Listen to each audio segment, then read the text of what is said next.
Why being good can destroy you. Orwell knew 8.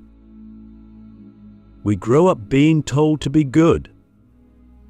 From the moment we can walk and speak, we're praised for following rules, for being polite, for doing what we're told.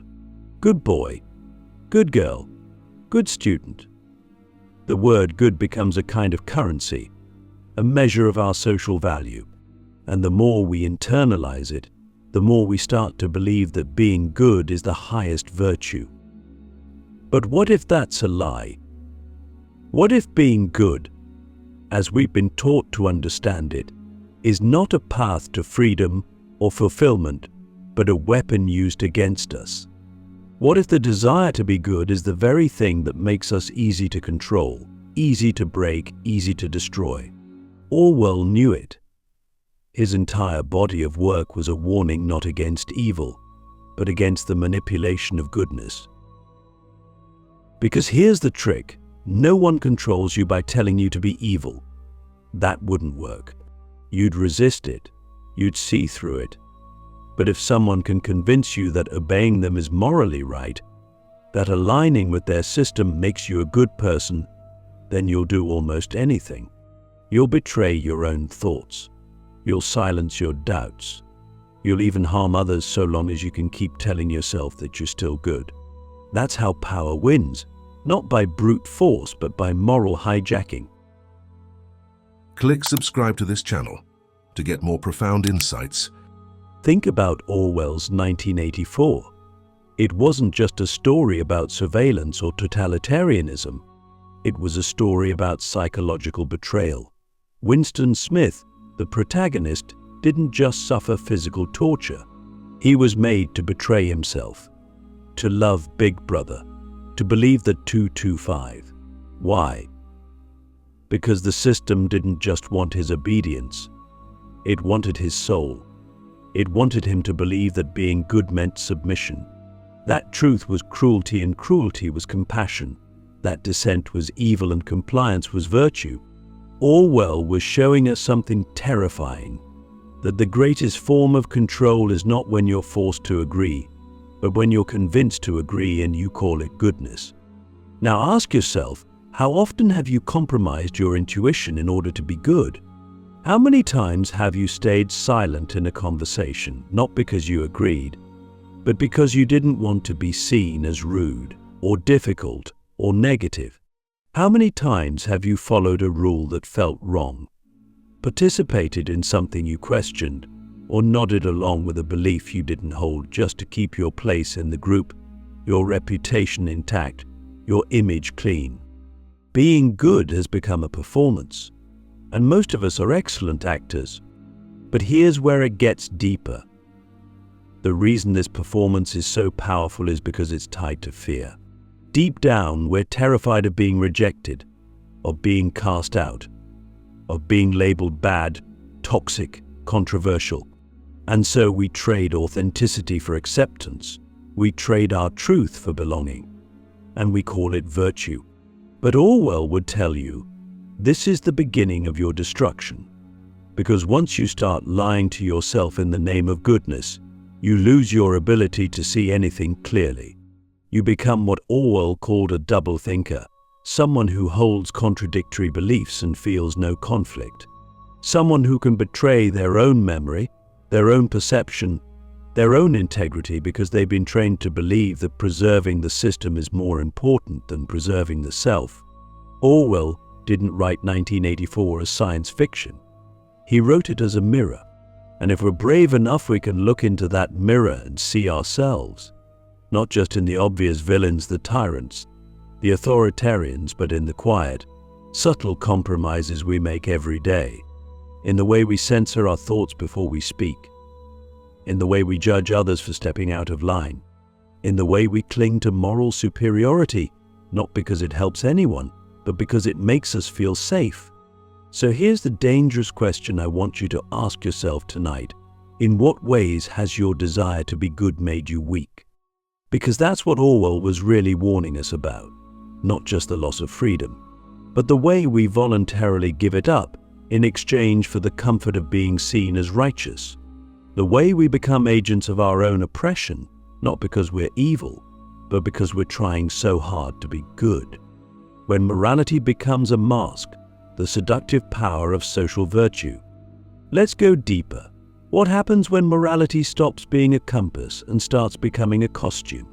What happens when being good is no longer about truth, but about appearance, about saying the right things, aligning with the right causes, wearing the right slogans, and being seen in the right light?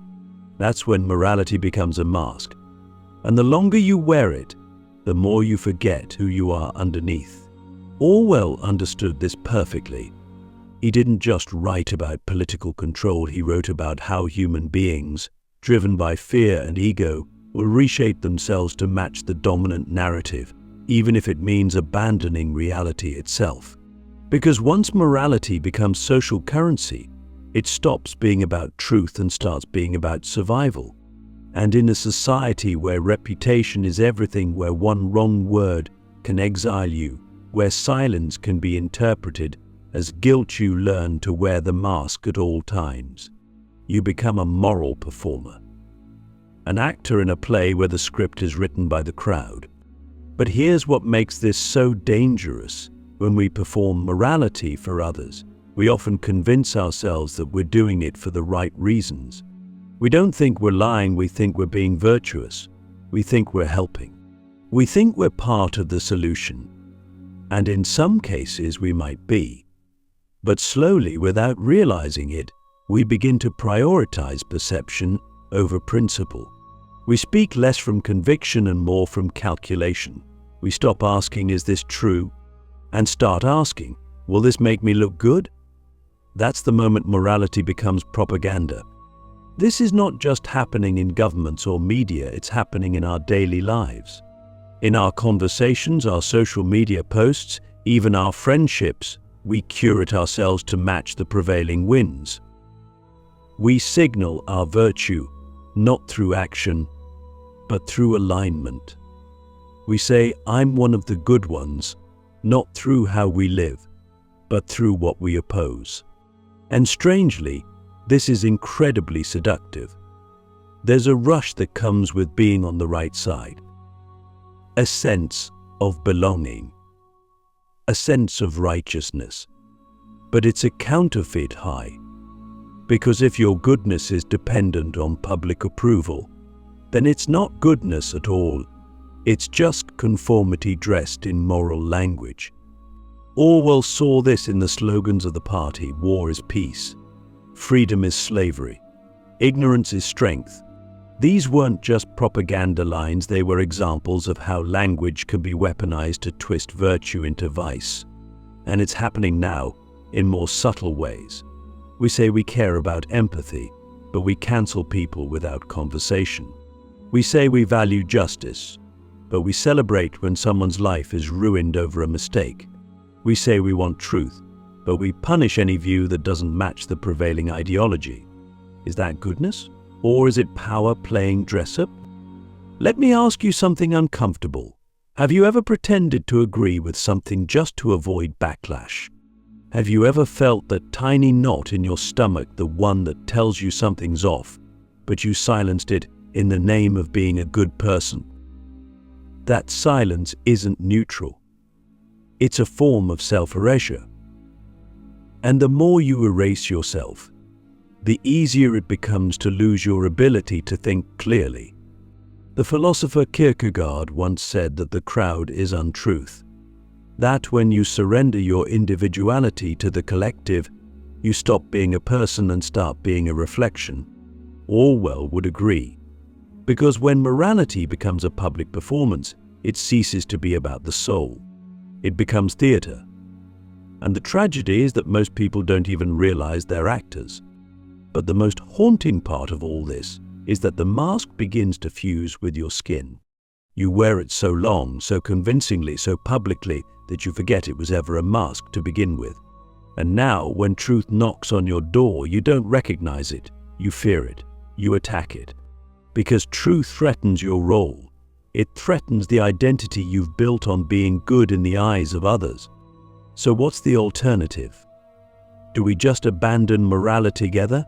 No. But we have to reclaim it not from the crowd, but from within.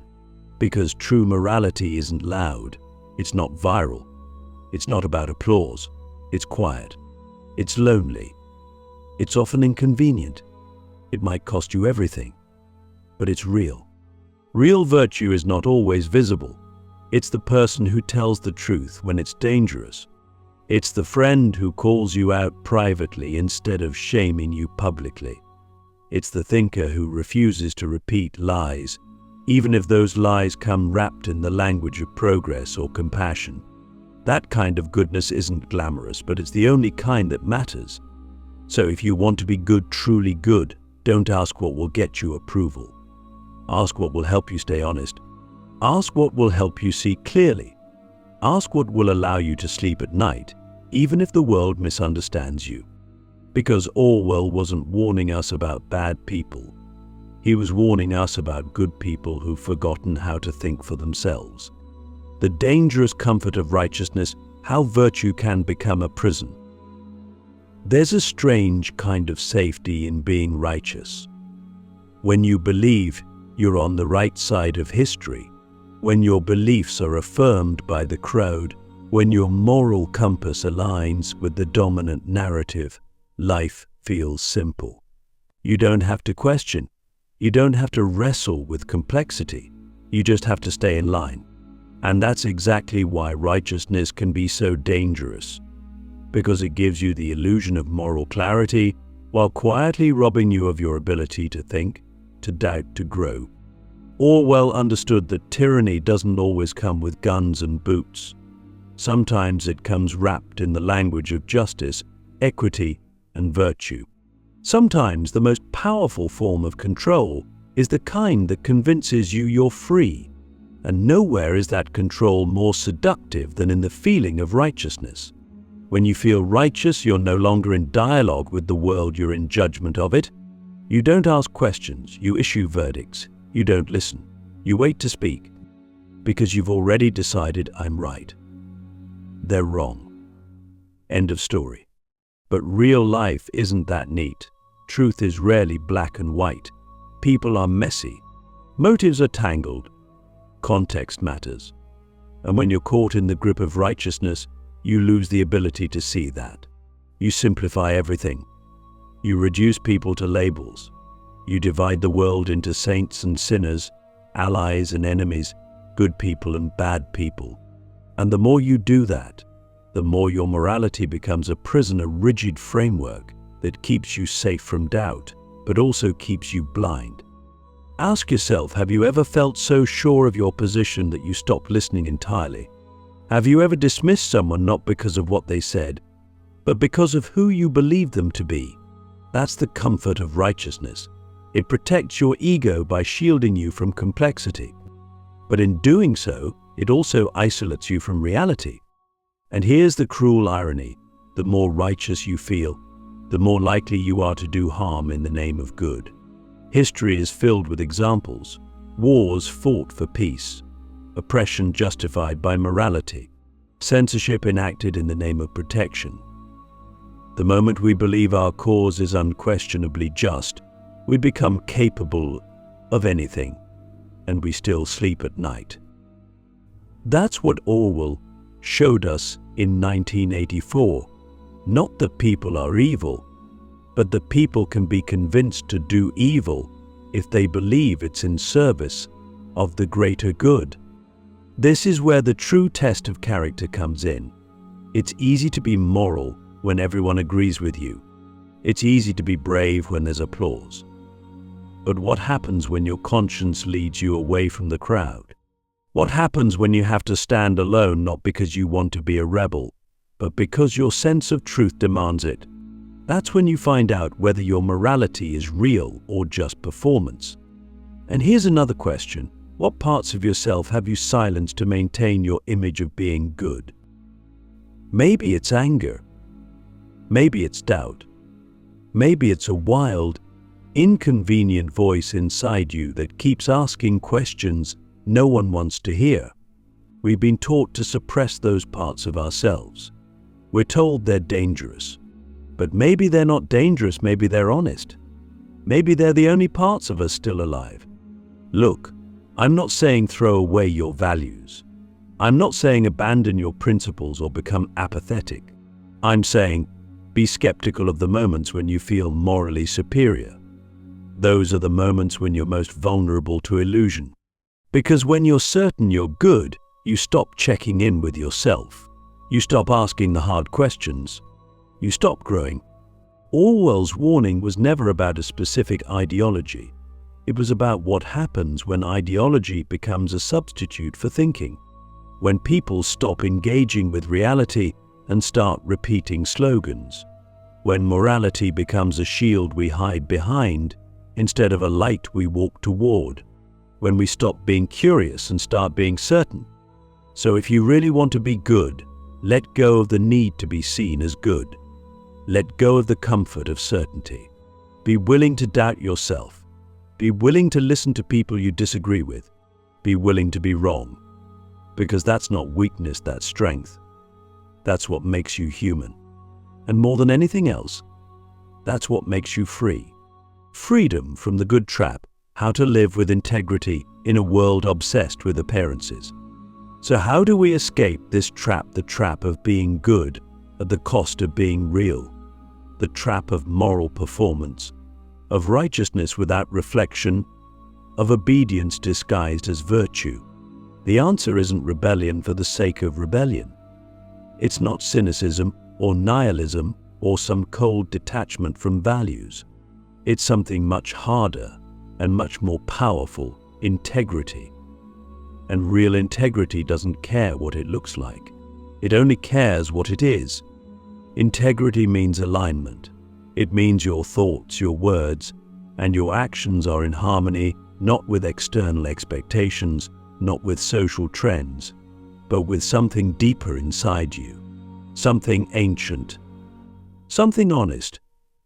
And in a world obsessed with appearances, with branding your beliefs and curating your morality like a social media feed, living with integrity is an act of quiet rebellion. Because it's not loud. It doesn't seek approval. It doesn't ask for applause. It just is. To live with integrity, you have to be willing to disappoint people. You have to be willing to be misunderstood. You have to be willing to lose status, to be called wrong, to be seen as difficult. And that's terrifying. Especially when the world tells you that being good means being agreeable, positive, cooperative, digestible. But the truth is, if you never disappoint anyone, it probably means you've been disappointing yourself. If you never make anyone uncomfortable, you've probably stopped telling the truth. So ask yourself, what would you say or do if you weren't afraid of losing your image of being good? What truth is sitting in your chest right now, waiting to be spoken, but suffocating under the weight of politeness, fear, or reputation? That truth, that uncomfortable, inconvenient truth, is often the doorway to freedom. Because once you stop performing goodness and start practicing honesty, you begin to come alive again. You begin to feel your own voice returning. You begin to remember who you were before the world told you what to be. Orwell didn't just warn about political tyranny. He warned us about internal tyranny, the kind we impose on ourselves when our desire to be good outweighs our desire to be true. He showed us what happens when people become so afraid of being wrong that they surrender their minds to the collective. And the only way to resist that, the only way to stay free, is to build a relationship with your own conscience that's stronger than your relationship with public opinion. That means taking time to think deeply, to read widely, to question everything, including yourself, to listen not just to what's popular, but to what's real. And it means making peace with the fact that you will never be perfectly good. You will be flawed. You will make mistakes. You will get it wrong. But if you keep choosing truth over comfort, growth over image, reality over performance, then you will be free. Not in the eyes of the world, maybe, but in the only place that matters, your own soul. Because in the end, being good won't save you. It won't protect you from regret. It won't make you wise. It won't give you peace. but being honest might. Being whole might. Living in integrity, even when it costs you, might. That's the real path, not the easy one, but the only one worth walking. So, the next time you feel the pressure to be good, pause. Ask yourself, am I doing this because it's true, or because I want to be seen a certain way? That single question can change your life. It can break the spell. It can free you from the illusion, because Orwell knew the truth. And now, so do you. Don't just be good. Be real.